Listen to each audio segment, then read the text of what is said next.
तो जैसा कि हम लोग पिछले क्लास में ऑलरेडी देख चुके थे, पूरा का पूरा क्लासिफिकेशन हमने समझा था कि ओल्ड इंग्लिश कब से कब तक था, फिर उसके बाद रेनेसा का टाइम पीरियड कब से कब तक था, रेनेसा के बाद का भी, और इस तरीके से हमने ओल्ड इंग्लिश से लेकर के मॉडर्न और पोस्ट मॉडर्न तक की चीज़ें जो है वो हमने समझी थी।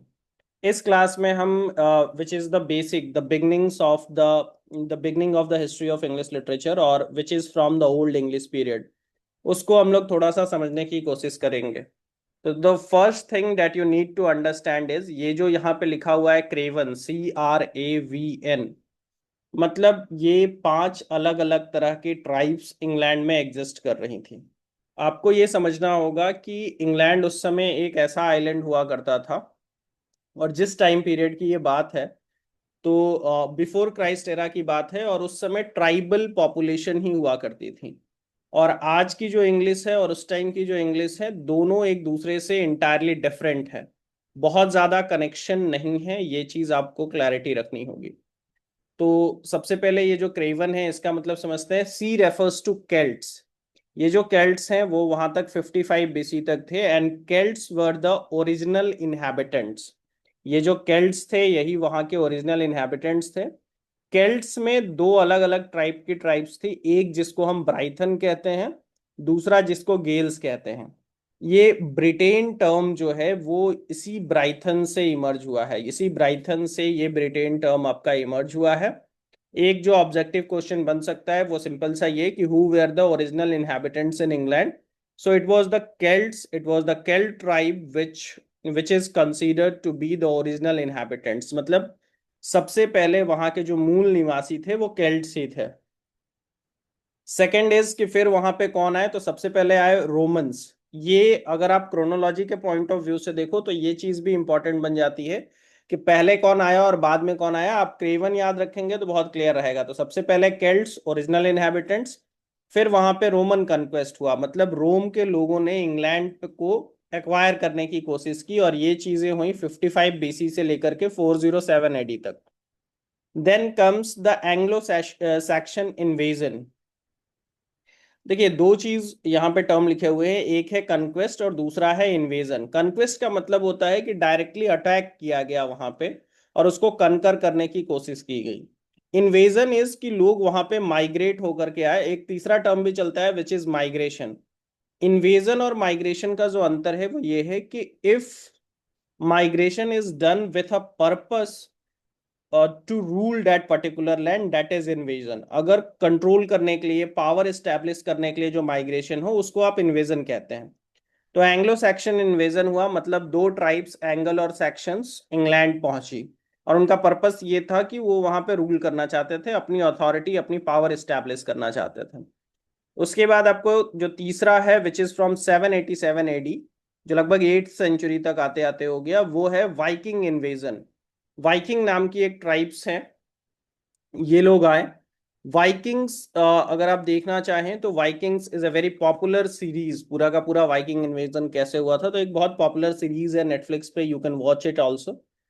मतलब उससे कुछ खास फर्क नहीं पड़ेगा, बस सिर्फ आपको वाइकिंग इन्वेजन किस तरीके से हुआ और वाइकिंग क्या लोग थे और इन्वेजन क्या होता है, एक थोड़ी सी समझ आपको बढ़ेगी। हालांकि बड़े बहुत इंटरेस्टिंग है वो। तो वाइकिंग इन्वेजन हुआ, वाइकिंग्स आए। देन द लास्ट थिंग जिसको हम ओल्ड इंग्लिश पीरियड का एंड भी मानते हैं, वो है नॉर्मन कन्क्वेस्ट। नॉर्मन भी एक ट्राइब थी जो फ्रेंच ट्राइब थी, और ये फ्रेंच ट्राइब 1066 AD में, मतलब कन्क्वेस्ट वो होता है और नॉर्मन्स वहां पे आते हैं, फ्रेंच पीपल आते हैं। जैसे ही फ्रेंच लोग आते हैं हम उसको ओल्ड इंग्लिश पीरियड का एंड मान लेते हैं। पिछले क्लास में मैंने आपसे यही पूछा था कि 1066 AD में ऐसा क्या हुआ जिसकी वजह से ओल्ड इंग्लिश पीरियड की को एंड मान लिया जाता है। तो इन 1066 AD it was Norman conquest, and वहां से फ्रेंच लोगों का इन्फ्लुएंस जो है वो इंग्लैंड में बढ़ने लगता है। तो I hope this particular section is clear to you all. इसके बाद आता है रोमन कन्क्वेस्ट। रोमन कन्क्वेस्ट को आप ऐसे समझिए कि जैसे ही रोम से लोग आए तो वहाँ की जो लैंग्वेज है, इंग्लिश लैंग्वेज पे लैटिन का इन्फ्लुएंस जो है वो बढ़ने लगा। और because Rome was the centre for Christianity, और Rome was the centre of the for the religion Christianity, वो वही सेंटर हुआ करता था। तो इंग्लैंड में भी जो वहां का ओरिजिनल रिलीजन था विच इज पैगनिज्म, पैगनिज्म कहते हैं प्रकृति पूजा को। जो शुरुआत होती है वो किसी भी धर्म में, किसी भी इलाके में जो सबसे शुरू में था वो पैगनिज्म ही था। पैगनिज्म यानी nature, worship of the nature. अगर आप नेचर की पूजा कर रहे हैं, प्रकृति की पूजा कर रहे हैं, तो वो पैगनिज्म है। धर्म के बारे में अगर आप सीधा सीधा समझे तो ये है कि लोग जो है वो जो भी चीजें थी उनको अगर उसकी समझ नहीं होती थी तो वो उससे डरते थे और उसकी पूजा करने लगते थे। जैसे बारिश हो रहा है, उनको समझ नहीं आता था कि बारिश क्यों हो रही है या बारिश से हमारा फायदा है, तो फायदा है तो वो उसकी पूजा कर रहे हैं। सन से उसका फायदा है तो सन की पूजा कर रहे हैं। कुछ जानवरों की पूजा होती थी। तो ये जो कॉन्सेप्ट चल रहा था उस समय इंग्लैंड में, इसको पैगनिज्म कहते हैं, worship of the nature basically.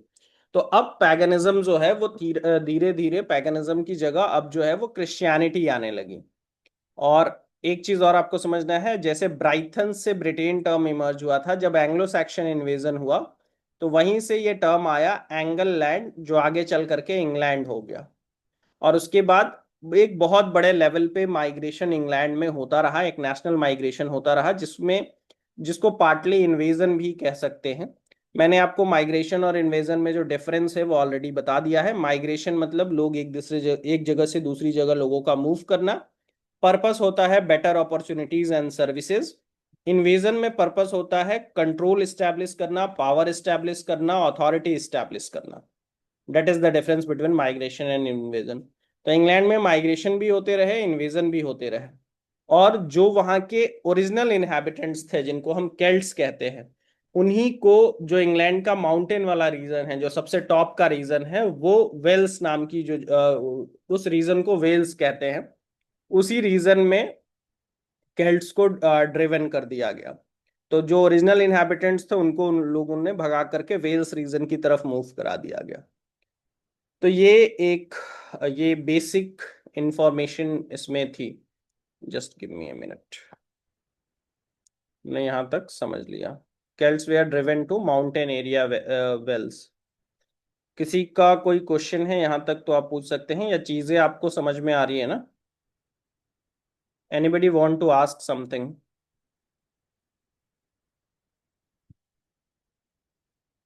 और शुड आई कंटिन्यू? नो। हाँ दीपशिखा पूछिए। यस। आप सैमसंग जो भी हैं वो अपने आप को रीनेम कर ले और पूछें। Just okay, just ask your question.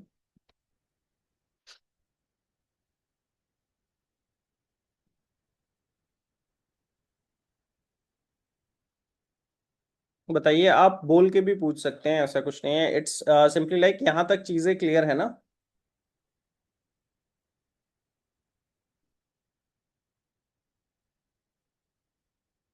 Okay.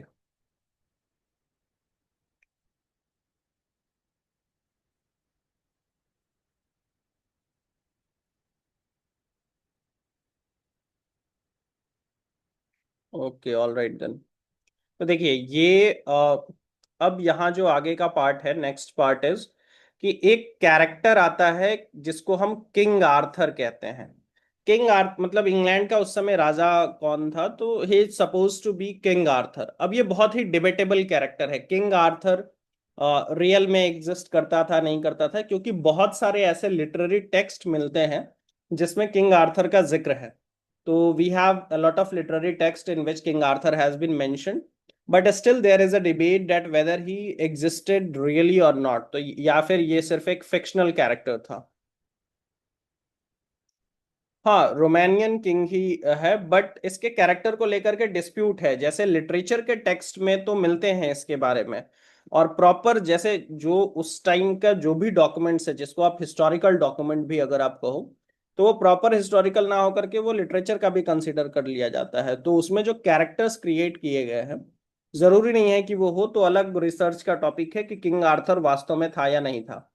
तो आपको सिर्फ इतना जानना है कि कुछ हिस्टोरियंस मानते हैं कि देयर वाज ए किंग जो उस समय इंग्लैंड पे इन्वेजन करना चाहता था, या इंग्लैंड को लीड कर रहा था एक तरीके से, क्योंकि as a nation England develop नहीं हुआ था। इस बात को आपको समझना है। ऐसा नहीं है कि इंग्लैंड एज अ नेशन था और फिर वहां का एक राजा था। मतलब देयर वॉज अ पर्सन जिसकी अथॉरिटी एस्टेब्लिश हो रही थी, और वो किंग आर्थर था। और वो भी था या नहीं था, ये बात के हिस्टोरियंस बहुत क्लियरली इस बात को एस्टेब्लिश नहीं कर पाते हैं। हमको जो समझना है लैंग्वेज और लिटरेचर के पॉइंट ऑफ व्यू से, पहला ये चीज कि पूरा का पूरा इंग्लैंड 5 पार्ट में बटा हुआ था। ये पांचों पार्ट के नाम आपको याद होने चाहिए, और हर पार्ट में कौन सी लैंग्वेज बोली जा रही थी ये भी आपको समझना है। तो these 5 parts were Northumbria, Mercia, east Anglia, Wessex और केंट। और लैंग्वेज बड़ा आसान है। नॉर्थम्ब्रिया में नॉर्थम्ब्रियन बोले जा रहा था, मर्शिया में मर्सियन, ईस्ट एंग्लिया और वेसेक्स, ये जो दो जगह हैं वहां पे वेस्ट सेक्शन नाम का, लैंग्वेज कहने के बजाय डायलेक्ट कहना ज्यादा सही होगा। तो these were the dialects that were being spoken और being used in those particular areas. East Anglia और वेसेक्स में वेस्ट सेक्शन बोला जा रहा था। ये वही वेस्ट सेक्शन है। ये एक ऑब्जेक्टिव क्वेश्चन बन सकता है कि ये यही वो डायलेक्ट है जो आगे चल करके स्टैंडर्ड लैंग्वेज बना। स्टैंडर्ड का सिंपल सा मतलब ये है कि जिस लैंग्वेज को रिटन फॉर्म में एग्जिस्ट किया जाने लगा, या जो सोफिस्टिकेटेड क्लास है, जो हायर क्लास है, वो किस लैंग्वेज को यूज कर रहा है। कॉलेज और यूनिवर्सिटीज में कौन सी लैंग्वेजेस यूज की जाने लगी, जो सोफिस्टिकेटेड क्लास है वो कौन सा लैंग्वेज यूज कर रहा है। तो आगे चल करके जो रूलिंग क्लास है, जो ऑफिशियल काम है, वो किस लैंग्वेजेस में होने लगे। तो वेस्ट सेक्शन ही आगे चल करके स्टैंडर्ड लैंग्वेज बना, और यही आगे चल करके जो ओल्ड इंग्लिश का जो स्टैंडर्ड फॉर्म है वो इसी में डेवलप हुआ। दूसरी बात जो आपको एक समझनी है, केंट में कैंटिस बोली जा रही थी कि ये सारे डायलेक्ट्स हो और इसमें बहुत वेरिएशन नहीं था। ऐसा नहीं है कि नॉर्थ एम्ब्रियन और मर्शियन एकदम से डिफरेंट हो, it's not like that. They were comparatively similar, ठीक है, बट उसके टोन में अंतर था। सिर्फ टोन ही नहीं, वर्ड्स में भी, और मतलब लैंग्वेज में डिफरेंस थे, बट सिमिलैरिटीज भी थी। इंटायरली डिफरेंट ये सारे डायलेक्ट्स एक दूसरे से नहीं थे। वेस्ट सेक्शन वाला जो डायलेक्ट है वही आगे चल करके स्टैंडर्ड बन गया। एक और चीज आपको समझना है कि जो पूरा का पूरा इंग्लैंड है वो नॉर्थ और साउथ में बटा हुआ था, और लिटरेचर के पॉइंट ऑफ व्यू से देखें तो it was poetry in north and prose in south. Then comes the character of king Alfred the great, जो कि वेसेक्स का किंग था। ये जो चौथा पार्ट है, fourth part, which is Wessex, तो वहीं का किंग हुआ करता था किंग एल्फ्रेड द ग्रेट। और यही वो किंग था जो जब वाइकिंग इन्वेजन हुआ, वाइकिंग्स लोग जब आए, कोई बताना चाहेगा कि वाइकिंग्स कहाँ से आए थे? From where does the Vikings came?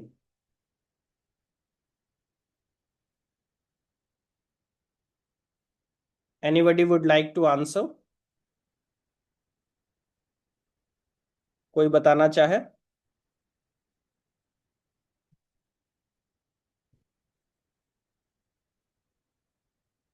France, German? नहीं, दोनों आंसर गलत हैं। ये पूछा, हाँ, स्कॉटिश इज करेक्ट। स्कॉटिश आप कह सकते हो। स्कॉटिश भी एक्चुअली, स्कैंडेविया नाम आपने सुना है? कुछ कंट्री जिसको हम स्कैंडेवियन कंट्रीज बोलते हैं, उसमें नॉर्वे आता है, डेनमार्क आता है, स्वीडन आता है। So these are the countries जिसको स्कैंडेवियन कंट्रीज कहते हैं, और यहीं पे वो वाइकिंग्स नाम। Yes, yes Viplav, you are correct. It is a group of 7 countries. मैं सातों के नाम शायद नहीं ले पाऊं, बट जैसे इसमें नॉर्वे है, डेनमार्क है, आगे चल करके ये आपको दिख रहा है ना डेन लॉ, ये इसीलिए बना, Dane refers to Denmark and Norway, उसके लिए। तो जो स्कैंडेवियन कंट्रीज थे वहीं पे ये ट्राइब रहती थी। कौन सी ट्राइब? Vikings invasion. आप लोग आंसर कर सकते हो इन स्पोकन आंसर।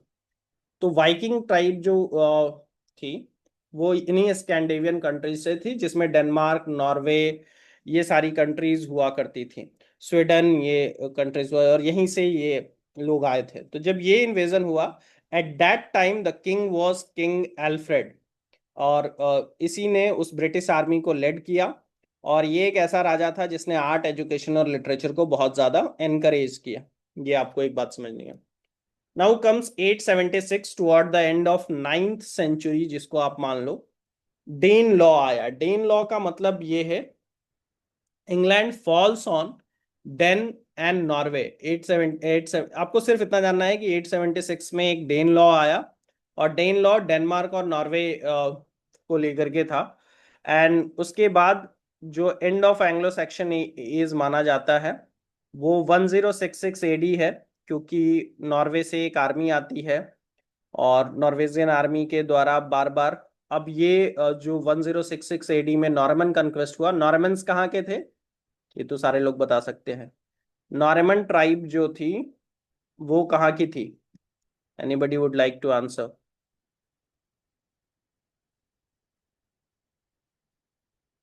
हाँ, French. Yes yes, correct. Viplav and Deepsingh. तो नॉर्मन ट्राइब जो थी वो फ्रेंच ट्राइब थी। तो ये आपका बहुत क्लियर है। बैटल ऑफ स्टैमफोर्ड होता है। स्टैमफोर्ड और किस चीज के लिए जाना जाता है, कोई बताना चाहे? Stamford is known for what? Stamford England से थोड़ी दूर एक कंट्री साइड एरिया है, वहीं पे इंग्लैंड ने नॉर्वेजियन आर्मी को हालांकि हरा दिया, बट कॉन्टिन्यूसली फिर नॉर्वे की आर्मी को हराने के बाद फिर वो लोग नॉर्मन्स, फ्रांस की आर्मी और फ्रेंच इन्फ्लुएंस जो कि था फ्रांस की, नॉर्मन कन्क्वेस्ट हो जाता है। और इसमें जो है नॉर्मन कन्क्वेस्ट एक तरीके से सक्सेसफुल रहता है और फ्रेंच का इन्फ्लुएंस बढ़ जाता है, फ्रेंच को as a official language declare भी कर दिया जाता है। I hope this is clear. मेरा क्वेश्चन था स्टैमफोर्ड और किस चीज के लिए जाना जाता है?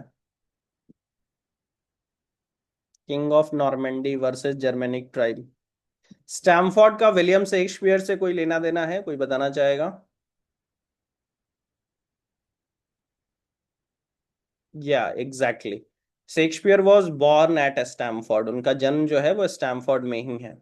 Correct.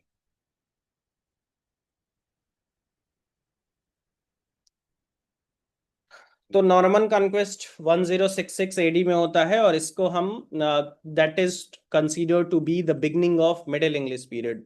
Old English period 1066 AD में हम उसको खत्म मान लेते हैं, एंड मानते हैं।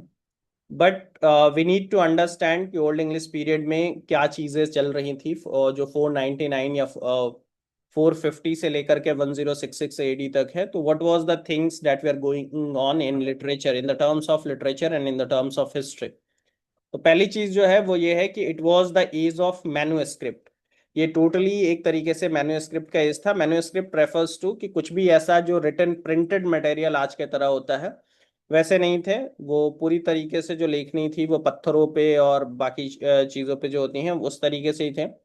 और जो लैंग्वेज उस समय इस्तेमाल की जा रही थी, it has no semblance to present English, कोई सिमिलैरिटी नहीं है आज जो इंग्लिश हम यूज करते हैं और ओल्ड इंग्लिश पीरियड में जो इंग्लिश यूज की जा रही थी।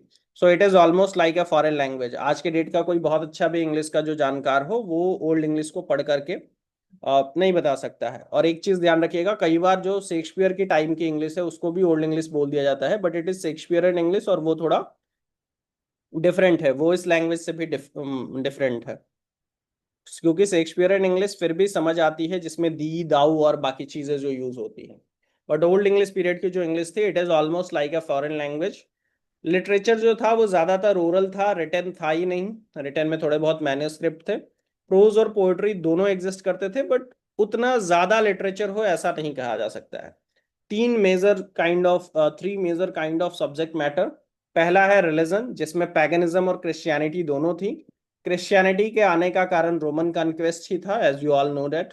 तो जो रोमन कॉन्क्वेस्ट है उस वजह से क्रिश्चियनिटी आ गई थी। तो पहला टॉपिक जिस पे लिखा जा रहा था which was religion, second topic is war, and the third topic is the trades of daily life. तो these we are the three major kind of subject matter जिस पर लिटरेचर क्रिएट किया जा रहा था। और एकमात्र इंपॉर्टेंट वर्क जो ओल्ड इंग्लिश पीरियड का है, हालांकि इसके अलावा भी बहुत सारी चीजें हैं बट वो उतने सिग्निफिकेंट नहीं हैं, वो बहुत कम अवेलेबल हैं। बेवुल्फ भी पूरा जो बेवुल्फ है वो अवेलेबल नहीं है। बेवुल्फ एक वॉरियर की कहानी थी और उस पे एक J.R.R. टॉलकिन, ये कंटेम्पररी राइटर हैं, 2014 में इन्होंने एक ऐसे लिखा, Beowulf the monster and the critic. तो ये ऐसे बहुत पॉपुलर है एक्चुअली। ऐसे के अलावा शायद ये एक लेक्चर भी उन्होंने डिलीवर किया था। तो J.R.R. Tolkien who is a modern writer, researcher हैं, और उन्होंने ये ऐसे जो बेवुल्फ पे दिया, the Beowulf the monster and the critic, ये उसी ओल्ड इंग्लिश टेक्स्ट पे है। फिर बेवुल्फ को सिर्फ एक पोयम की तरह नहीं देखा जाता है, बल्कि ये एक हिस्टोरिकल डॉक्यूमेंट की तरह कंसीडर किया जाता है। नाउ कम्स दो और राइटर ओल्ड इंग्लिश पीरियड के, एक है कैडमन और दूसरे हैं साइनवुल्फ। इनके वर्क्स भी थोड़े इंपॉर्टेंट हो जाते हैं। इनके बारे में आप थोड़ा सा विकिपीडिया पे जो बेसिक इंफॉर्मेशन हो कैडमन के बारे में भी और साइनवुल्फ के बारे में भी, अगर आप खुद के नोट्स ओल्ड इंग्लिश पीरियड्स पे बना रहे हो तो ये बेसिक इंफॉर्मेशन आप अपने से ऐड कर सकते हो कि कैडमन से रिलेटेड और साइनवुल्फ से रिलेटेड। डेवर नाम की एक पोयम है जो मतलब ये भी ऑथर अननोन है। 42 लाइंस की पोयम है और बेसिकली कोर्ट पोएट्री है। कोर्ट पोएट्री क्या होती है? कोर्ट पोएट्री वो पोएट्री होती है जो किसी भी राजा के दरबार में राजा की तारीफ करने के लिए, किंग को अप्रिसिएट करने के लिए, उसको प्लीज करने के लिए लिखी जाती है। तो Deor is a poem which is basically court poetry, it is of 42 lines. और ड्रीम ऑफ द रोड जो है वो एक रिलीजियस पोएट्री है जो लिखी गई, ये the dream of the road. Yes. तो this is all we have for today. Second lecture के लिए इतना ही था।